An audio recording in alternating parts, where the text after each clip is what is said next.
मुलाबाळांसाठी ज्या पत्नीसाठी आयुष्यभर जगतोय, ज्याला तुम्ही आम्ही आयुष्य म्हणतो, त्याला संत जीवनाचा प्रवास म्हणतात. लक्ष द्या, ऐका आता माझं चिंतन. ज्याला तुम्ही आम्ही आयुष्य म्हणतो, त्याला संत जीवनाचा प्रवास म्हणतात. कुठपर्यंत प्रवास आहे? जिथपर्यंत तिकीट आहे तिथपर्यंत.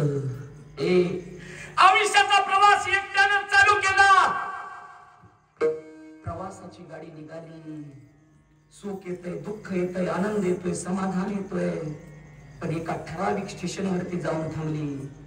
एक सुंदर स्त्री वरती आली, ती आमची पत्नी झाली.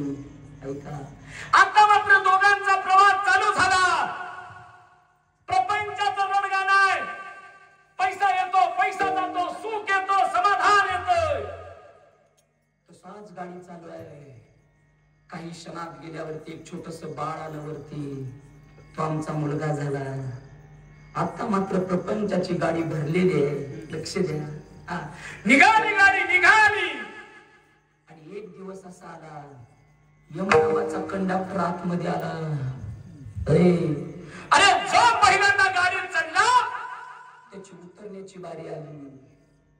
रडत रडत आपल्या पत्नीकडे गेला. डॉक्टर साहेब, आयुष्याचा प्रवास एकट्यानं चालू केला. तू माझ्या जीवनात आली, पण आता यम नावाचा कंडक्टर आलाय. तो म्हणतो जो आधी चढला त्याची उतरण्याची बारी आली. माझ्यासाठी उतरशील का? बायको म्हणली, तुमचं तिकीट संपलंय, तुम्ही उतरा. आमचं तिकीट अजून लांब आहे. लक्ष द्या, अरे ज्याचं तिकीट संपतं त्याला उतरावं लागतं. रडत रडत लेकराकडे गेला. हे पोरा, अरे लहान होताच लहान.